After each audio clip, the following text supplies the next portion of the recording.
নমস্কার। আমার ভিডিওতে অনেকেই লাং ক্যান্সার সম্পর্কে জানতে চেয়েছে। তাই আজকে লাং ক্যান্সার নিয়ে আমি একটু ডিটেইলে আলোচনা করছি। অনেকেই জানতে চেয়েছেন স্টেজ 4 লাং ক্যান্সারের ট্রিটমেন্ট সম্পর্কে। কিন্তু আমার মনে হয় যে পুরো ব্যাপারটাই যদি আমি লাং ক্যান্সার সম্পর্কে ডিটেইলে বলি, তাহলে অনেকে উপকৃত হবেন। লাং ক্যান্সারের মানে হলো ফুসফুসের ক্যান্সার। বাংলায় যাকে আমরা ফুসফুস বলি। লাং ক্যান্সার খুব একটা কমন ক্যান্সার, মানে খুব বেশি পরিমাণে দেখা যায়। বিভিন্ন দেশে লাং ক্যান্সারই পুরুষদের মধ্যে যত ধরনের ক্যান্সার হয় তার মধ্যে সবচেয়ে বেশি পরিমাণে পাওয়া যায়। আমাদের দেশে মুখের এবং গলার ক্যান্সার লাং ক্যান্সারের চাইতে একটু বেশি পরিমাণে পাওয়া যায়। কিন্তু লাং ক্যান্সারের যেটা বার্ডেন বলি আমরা, মানে লাং ক্যান্সার রোগী কিন্তু আমাদের দেশে অনেক বেশি। এবারে লাং ক্যান্সারের সিম্পটমগুলো আমি প্রথমে বলছি, যে সিম্পটমগুলো প্রত্যেকটি মানুষের জেনে রাখা দরকার। সেই সিম্পটমগুলো কিন্তু শুনলে আপনাদের মনে হবে যে আরে এইগুলো তো অন্যান্য অসুখেও হয়। হ্যাঁ, ব্যাপারটা একদম ঠিক। যেমন কাশি, অনেকদিন ধরে কাশি, যে কাশিটা সহজে থামছে না। তারপরে ধরুন শ্বাসকষ্ট, একটু চলাফেরা করতে গিয়েই শ্বাসকষ্ট হওয়া, কাশির সাথে রক্ত ওঠা, বুকে কোনো একটা জায়গায় ব্যথা হওয়া, বুকে চাপ চাপ ব্যথা হওয়া, লাংয়ে বারবার ইনফেকশন হওয়া, মানে দেখা যাচ্ছে যে দুদিন পর পর ইনফেকশন হচ্ছে, অ্যান্টিবায়োটিক্স খাওয়া হচ্ছে, ওষুধ খাওয়া হচ্ছে, কমছে, কিন্তু আবার ইনফেকশন হচ্ছে, বারবার ইনফেকশন হওয়া। ব্যথা হওয়াটা অনেক ক্ষেত্রে হয়। খুব কিছু কিছু ক্ষেত্রে আবার দেখা যায় যে ওই যেমন একজন রোগী আমার ছিলেন যার হঠাৎ করে গলা বসে গিয়েছিল। তো কথা বলার জন্য যে নার্ভটা যায় সেই নার্ভটা ওই লাং ক্যান্সারের জন্য ড্যামেজ হয়ে গিয়েছিল। তার জন্য তার গলার আওয়াজও বসে গিয়েছিল। এগুলি রেয়ার সিম্পটমস। কিন্তু মূলত অনেকদিন ধরে কাশি, কাশির সাথে রক্ত পড়া, শ্বাসকষ্ট হওয়া, একটু চলতে গেলেই হাঁপ ধরে যাওয়া, বুকে ব্যথা হওয়া এবং বারবার লাং ইনফেকশন হওয়া, এগুলি কিন্তু লাং ক্যান্সারের মূল কারণ, মূল সিম্পটমস। তো এই সিম্পটমসগুলো টিবির সাথে অনেকাংশে গুলিয়ে যায়, কেননা আমাদের দেশে টিবিটাও খুব কমন। অনেক ক্ষেত্রেই এগুলো টিবি বলে অনেক সময় ট্রিটমেন্টও শুরু হয়ে যায় অনেক জায়গায়। কিন্তু এই ধরনের সিম্পটমগুলি হলে কিন্তু বিশেষজ্ঞ ডাক্তারবাবুর পরামর্শ নিয়ে ইমেজিং ইনভেস্টিগেশন করানোটা খুব জরুরি। এবার আসছি লাং ক্যান্সারের প্রকারভেদের কথায়। লাং ক্যান্সারের মূলত দু ধরনের মূল লাং ক্যান্সার হয়। একটাকে বলে স্মল সেল লাং ক্যান্সার, একটাকে বলে non small cell lung cancer. মানে সব লাং ক্যান্সার কিন্তু এক ধরনের নয়। এটা জেনে রাখা এই জন্য জরুরি, কেননা এই অনুযায়ী চিকিৎসা কিন্তু পরিবর্তিত হয় এবং অনেক ক্ষেত্রেই অনেকে বলেন যে উনার স্টেজ 4 লাং ক্যান্সার, উনি অনেকদিন ধরে ভালো আছেন, কিন্তু আমার রোগীর স্টেজ 4 লাং ক্যান্সার, তার কেন ভালো হচ্ছে না। এইবারে স্টেজ অনুযায়ী আমি আমার পূর্ববর্তী ভিডিওতে আপনারা স্টেজ সম্পর্কে জেনেছেন যে ক্যান্সারের স্টেজ কি। স্টেজ অনুযায়ী লাং ক্যান্সারের চিকিৎসা বিভিন্ন ধরনের হয়। মনে রাখবেন, আমি বারবার আমার ভিডিওতে বলি যে স্টেজ 3 অবধি ক্যান্সারকে আমরা সম্পূর্ণ সুস্থ করে দিতে পারি। স্টেজ 4 কে সম্পূর্ণ সুস্থ করতে না পারলেও আধুনিক চিকিৎসা দিয়ে অনেক বছর সুস্থ বা ভালো রাখা যায়। তো এই স্টেজ 1 এ খুব ছোট্ট লাং ক্যান্সারের চিকিৎসা কি? মনে রাখবেন, আমি এখন non small cell lung cancer, যেগুলি বিভিন্ন ধরনের হয়, মূল কতগুলি ধরন হলো অ্যাডিনোকার্সিনোমা, স্কোয়ামাস সেল কার্সিনোমা। তো এই নন স্মল সেল লাং ক্যান্সারটা আমি আগে বলছি, তারপরে আমি স্মল সেল বলবো। নন স্মল সেল লাং ক্যান্সারের ক্ষেত্রে যদি খুব ছোট টিউমার হয়, স্টেজ 1, স্টেজ 2 টিউমার হয়, তাহলে অনেক ক্ষেত্রে আমরা অপারেশন করার চেষ্টা করি। সার্জারি করে সেই লাং ক্যান্সারটা এবং তার আশপাশের লিম্ফ নোডগুলো বের করে দেওয়ার চেষ্টা করি। সার্জারিটা কিন্তু বড়, মানে লাংয়ের একটা লোব বলি আমরা, সেই লোবটা কেটে বাদ দিতে হয়। এবার বাদ দিতে পারলে ভালো, এবং তারপরে আবার তো প্রয়োজন হলে একটু বড় হলে কেমোথেরাপি দিতে হয়। কিন্তু সমস্যা হলো যে অপারেশনটা বেশ বড় এবং বেশিরভাগ রোগীর ক্ষেত্রেই অপারেশনটা করা সম্ভব হয় না, বা রোগীর অপারেশন করার পরে লাংয়ের ক্যাপাসিটি এতটা থাকে না যে ওই লাংটা বাদ দিয়ে, ওইটুকু ফুসফুস বাদ দিয়েও তিনি নরমাল কাজ চালিয়ে যেতে পারবেন। তাই অনেক রোগীর ক্ষেত্রেই যাকে আমরা বলি মেডিকেলি ইনঅপারেবল হয়ে যায়, যেটা অপারেশন করা যায় না, ছোট হলেও করা যায় না। সেক্ষেত্রে দেখা গিয়েছে এসবিআরটি, স্টিরিওট্যাকটিক বডি রেডিওথেরাপি বলে একটি চিকিৎসা রয়েছে, যে চিকিৎসা দিয়ে কিন্তু লাং ক্যান্সার সম্পূর্ণ সুস্থ করা যাচ্ছে। বাট এই ধরনের রোগীদের এই এসবিআরটি চিকিৎসা দিয়ে সুস্থ করার পর, এটা 2003, 4, 5 সাল নাগাদ টিমারম্যান বলে একজন ডাক্তারবাবু, বিজ্ঞানী, তিনি এইটা প্রয়োগ করেন এবং তারপরে সারা পৃথিবী জুড়ে প্রয়োগ হয়। তারপরে চেষ্টা হয়েছিল যে যারা মেডিকেলি অপারেবল, মানে সব রোগীরই কি আমরা এই চিকিৎসাটা দিয়ে সুস্থ করতে পারি? তার কারণ স্টিরিওট্যাকটিক বডি রেডিওথেরাপি একটি ব্যথাহীন চিকিৎসা।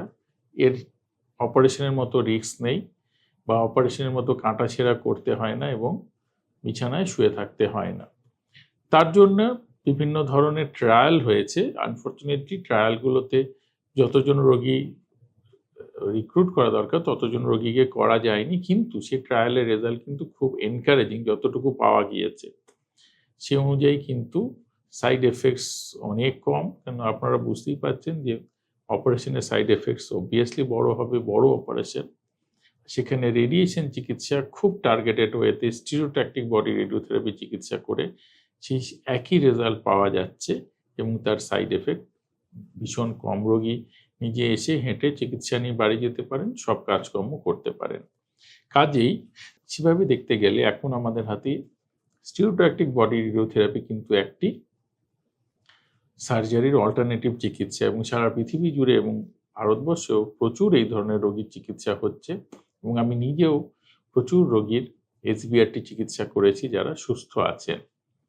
এটা তো গেল স্টেজ 1, স্টেজ 2 লাং ক্যান্সারের চিকিৎসা, এবং সেক্ষেত্রে দেখা যাচ্ছে যে দুটো চিকিৎসা, একটা অপারেশন, একটা রেডিয়েশন চিকিৎসা। রেডিয়েশন চিকিৎসার সাইড এফেক্টস কম, রিস্ক কম, ঝুঁকি কম। অপারেশনও একই রকমভাবে কিউরেটিভ, কিন্তু অপারেশনের ঝুঁকি বেশি। লাং অপারেশন সোজা নয়, লাং অনেকটা কেটে বাদ দেওয়া হয়, সেটা একটু রোগীর জন্য ডিফিকাল্ট। এবার আসছি স্টেজ 3। স্টেজ 2 এর ওপরে টিউমার একটু বড় হয়ে গেলে কিন্তু আমাদের চিকিৎসা হলো রেডিয়েশন এবং কেমোথেরাপির চিকিৎসা, সেটাই কিউরেটিভ চিকিৎসা। সেক্ষেত্রে আমরা একটু বেশি এরিয়া জুড়ে রেডিয়েশন চিকিৎসা দিই। আধুনিক রেডিয়েশন চিকিৎসা, ইমেজ গাইডেড রেডিয়েশন চিকিৎসা বা ইন্টেন্সিটি মডুলেটেড রেডিয়েশন চিকিৎসার মাধ্যমে চিকিৎসা করলে অনেক ভালো রেজাল্ট পাওয়া যায়, সাইড এফেক্ট অনেক কম পাওয়া যায়, এবং তার সঙ্গে কিমোথেরাপির চিকিৎসা সাথে সাথে দিতে হয়, এবং তাতেও কিন্তু কিওর রেট যথেষ্ট ভালো।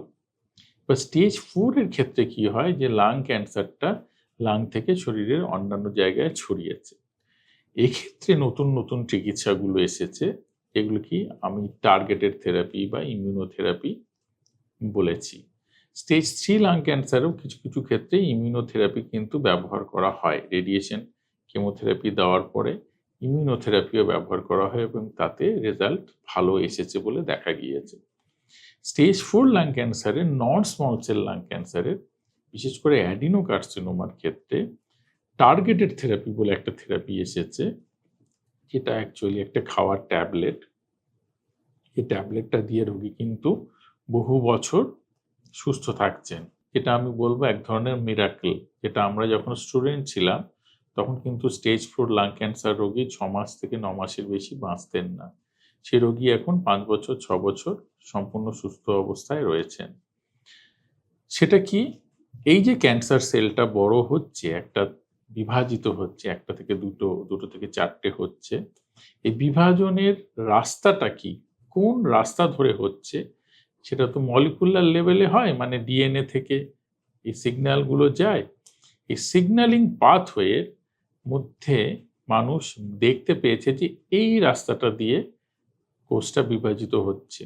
তাহলে ওই রাস্তাটার যদি কোনো একটা অংশকে আমরা আটকে দিতে পারি, ব্লক করে দিতে পারি, তাহলে এই কোষ বিভাজনের রাস্তাটা বন্ধ হয়ে যাবে। তার ফলে কোষটা বিভাজিত হতে পারবে না। তেমনি কতগুলি মার্কার হলো ইজিএফআর, আল, রস। তো এই মার্কারগুলো মানুষ আবিষ্কার করেছে, এগুলোকে আমরা অ্যাকশনেবল মার্কার বলি, মানে যার এগেনস্টে আমাদের ওষুধ রয়েছে। এখন জেনেটিক ইঞ্জিনিয়ারিং, জেনেটিক্সের অনেক উন্নতি হওয়ার ফলে, মলিকুলার বায়োলজির উন্নতি হওয়ার ফলে আমরা কিন্তু প্রচুর পাথওয়ে ডিটেক্ট করতে পারি, প্রচুর মার্কার ডিটেক্ট করতে পারি, কিন্তু সবগুলোর জন্য আমাদের কাছে ওষুধ নেই। অ্যাকশনেবল মার্কার মানে কিছু কিছু মার্কারের জন্য আমাদের কাছে ওষুধ আছে, এবং এই ওষুধগুলি প্রয়োগ করে দেখা যাচ্ছে রোগীকে বহুদিন সুস্থ রাখা যাচ্ছে। কিন্তু এক্ষেত্রে কয়েকটি শর্ত রয়েছে। প্রথমত, রোগীর টিউমারটা যেটা বায়োপসি করে বেরোলো, সেটার কিন্তু ওই মার্কারটা পজিটিভ থাকতে হবে। মার্কার পজিটিভ না থাকলে কিন্তু টার্গেটেড থেরাপি কাজ হবে না। কাজেই সবার কাজ হবে এইটা সত্যি নয়, কিন্তু অনেকেরই কাজ হবে, এবং যাদের কাজ হবে তাদের খুব ভালো কাজ হবে। তেমনি ইমিউনোথেরাপি বলে একটা নতুন থেরাপি এসেছে, যেটা লাং ক্যান্সারে ব্যবহার হচ্ছে। ইমিউনোথেরাপি কি? ইমিউনোথেরাপি হলো বডির ইমিউন সিস্টেম বা আমাদের যে রোগ প্রতিরোধ ক্ষমতা, সেটা ক্যান্সার কোষকে বুঝতে পারে না, দেখতে পারে না। মানুষ ভেবেছে যে কেন ক্যান্সার সেলকে দেখতে পারে না, কেন? ক্যান্সার সেল তো একটা অ্যাবনর্মাল সেল, আর রোগ প্রতিরোধ ক্ষমতা তো আমাদের শরীরে প্রহরীর মতো। কাজেই কোনো অ্যাবনর্মাল জিনিস যদি শরীরে আসে, তাহলে তো প্রহরী তাকে তাড়িয়ে দেয়। তাহলে আমাদের যেটা ইমিউন সিস্টেম, সেটা পারে না কেন?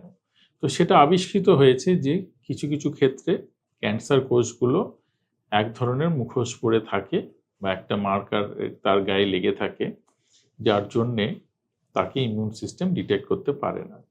এবার তাতে ওষুধ বেরিয়েছে, যেটাকে আমরা চেক পয়েন্ট ইনহিবিটার্স বলি। তারা কি করে? তারা নিজেরা গিয়েই মার্কারটার সাথে লেগে যায়। তার ফলে মুখোশটা ক্যান্সার কোষের মুখ থেকে খুলে যায়, আর আমাদের বডির ইমিউনিটি তাকে ডিটেক্ট করতে পারে, ধরতে পারে, দেখতে পারে এবং মেরে ফেলে। এই ইমিউনোথেরাপি কিন্তু স্টেজ 4 লাং ক্যান্সারের ক্ষেত্রে অনেকাংশেই খুব ভালো রেজাল্ট দিয়েছে। আবারও একটা কথা, অনেকেই বলেন যে কই না হলো না, দিলাম হলো না। সবার যে হবে সেটা কিন্তু নয়, কতগুলি শর্ত রয়েছে। ইমিউনোথেরাপি কিছু মানুষের কাজ হবে, সবার কাজ হবে এমনটা নয়, কিন্তু অনেক মানুষেরই কাজ হবে, এবং যাদের কাজ হবে তাদের খুব ভালো কাজ হবে। এইবারে এর সাথে যুক্ত হয়েছে রেডিয়েশন ট্রিটমেন্ট। ধরুন কারো ব্রেইনে একটা মেটাস্ট্যাসিস হয়েছে, বা ক্যান্সারটা ব্রেইনে ছড়িয়েছে। তখন আমরা কি করি? ব্রেইনে স্টিরিওট্যাকটিক রেডিও সার্জারি করে ওই মেটাস্ট্যাসিসটাকে মেরে দিই। বা ধরুন কারো শরীরের অন্য কোনো জায়গায় ছড়িয়েছে, তখন আমরা সেই জায়গাগুলোকে কিন্তু স্টিরিওট্যাকটিক বডি রেডিওথেরাপি করে আমরা মেরে দিই, এবং ইমিউনোথেরাপি, টার্গেটেড থেরাপি দিয়ে আমরা রোগীকে সুস্থ রাখি। কাজেই একে অন্যের পরিপূরক। রেডিয়েশন চিকিৎসা, কেমোথেরাপি চিকিৎসা, টার্গেটেড থেরাপি চিকিৎসা এবং ইমিউনোথেরাপি চিকিৎসা একে অন্যের পরিপূরক। ধরুন টার্গেটেড থেরাপি দিয়ে দেখা যাচ্ছে শরীরের কোনো একটা অংশে ক্যান্সার বাড়ছে, সেই অংশটা কিন্তু আমরা স্টিরিওট্যাকটিক বডি রেডিওথেরাপি দিয়ে সম্পূর্ণ নষ্ট করে তারপর আবার সেই টার্গেটেড থেরাপিটা চালাতে পারি। কাজেই এরা একে অন্যের পরিপূরক। কেমোথেরাপি বহু বছর ধরে রয়েছে, কেমোথেরাপিও যথেষ্ট কাজে লাগে এবং যথেষ্ট ভালো রেজাল্টও দেয়, কিন্তু কেমোথেরাপির সাইড এফেক্ট বেশি হওয়ার জন্য বহুদিন সেটা চালানো সম্ভব হয় না। তো এটা তো গেল non small cell lung cancer. Small cell lung ক্যান্সারের ক্ষেত্রে কিন্তু ইমিউনোথেরাপি খুব ভালো কাজ দিয়েছে, এবং স্টেজ 4 না হলেও ইমিউনোথেরাপি কাজ দিয়েছে তাতে। তার সাধারণত আমরা দু ধরনের স্টেজিং করি, এক্সটেন্সিভ স্টেজ এবং লিমিটেড স্টেজ। এবং লিমিটেড স্টেজে কেমোথেরাপি এবং রেডিওথেরাপি একসাথে ব্যবহার করা হয় এবং করে রোগীকে সুস্থ করা হয়। এক্সটেন্সিভ স্টেজের ক্ষেত্রেও কেমোথেরাপি ব্যবহার করা হয়, এবং কিছু কিছু ক্ষেত্রে রেডিয়েশন থেরাপিও ব্যবহার করা হয়, এবং ইমিউনোথেরাপি ব্যবহার করেও স্মল সেল লাং ক্যান্সারের রেজাল্ট ভালো এসেছে। কাজেই আমি মোটামুটি আপনাদের জানালাম যে লাং ক্যান্সারের চিকিৎসা কি, সিমটমস কি। একটা জিনিস মনে রাখবেন যে ক্যান্সার চিকিৎসা তো মাল্টিডিসিপ্লিনারি, মানে radiation oncology, medical oncology, surgical oncology, এই 3টে ব্রাঞ্চ তারা মিলিত ডিসিশন নেন কোন চিকিৎসাটা ভালো, কোনটা খারাপ। কাজেই চিকিৎসা শুরু করার আগে একটা মাল্টিডিসিপ্লিনারি বোর্ড বা সবাই মিলে একসাথে বসে ডিসকাস করে ডিসিশন নেওয়াটা অত্যন্ত জরুরি। যেমন স্টেজ 1-2 খুব আর্লি স্টেজ লাং ক্যান্সারের ক্ষেত্রে স্টিরিওট্যাকটিক বডি রেডিওথেরাপি যে একটা এফেক্টিভ ট্রিটমেন্ট, এবং তার সাইড এফেক্টসও অনেক কম, যেটা ব্যথা বেদনাহীন ট্রিটমেন্ট, রোগী সেই চিকিৎসাটা যখন হয় কিছু বুঝতেই পারেন না এবং এমনকি অফিসও করতে পারেন। আর তার সাথে যদি আমি অপারেশন কম্পেয়ার করি সেটা বেশ বড় অপারেশন। তার রিকভারি হতে টাইম লাগে, তার অপারেটিভ রিস্ক রয়েছে এবং অপারেশনের পরে কতটা লাং ফাংশন থাকবে সেটাও একটু সংশয়ের ব্যাপার রয়েছে। কাজেই এইসব জিনিসগুলো আলাপ আলোচনা করে তবে ট্রিটমেন্ট ডিসিশন যৌথভাবে নেওয়া প্রয়োজন। কারো ক্ষেত্রে হয়তো অপারেশনটাই মানে হবে সেটা বেটার, সেটা করা ঠিক হবে। কারো ক্ষেত্রে রেডিয়েশন চিকিৎসাটা করা বেটার হবে এবং তার সাথে কেমোথেরাপি এড করতে হতে পারে, নাও হতে পারে। কাজেই লাং ক্যান্সারের সিম্পটমস, ডায়াগনোসিসটাও খুব গুরুত্বপূর্ণ। ডায়াগনোসিসে খুব আধুনিক পরীক্ষা যেমন পেট সিটি স্ক্যান সেটা করাটা জরুরি এবং ব্রেনের এমআরআই করা জরুরি। কাজেই ইমেজিং, ডায়াগনোসিস, বায়োপসি সঠিকভাবে করা জরুরি। কেননা বায়োপসি স্পেসিমেন থেকেই কিন্তু ওই টিস্যুটা থেকেই কিন্তু মলিকুলার মার্কার, ইমিউনোথেরাপির মার্কার এগুলি সম্পর্কে আমরা জানতে পারি। আর সঠিক ক্যান্সার এক্সাক্টলি ওটা কী ধরনের ক্যান্সার, কেননা আপনাদের তো আমি একটুখানি বললাম যে সেটা অনেক ধরনের লাং ক্যান্সার হতে পারে। তো কী ধরনের ক্যান্সার সেটা আমরা সম্পূর্ণ জানতে পারি। কাজেই এই ইনফরমেশনগুলো কিন্তু লাং ক্যান্সার রোগী বা তার বাড়ির লোকেদের জানা জরুরি বলে আমার মনে হয়। অনেক ধন্যবাদ।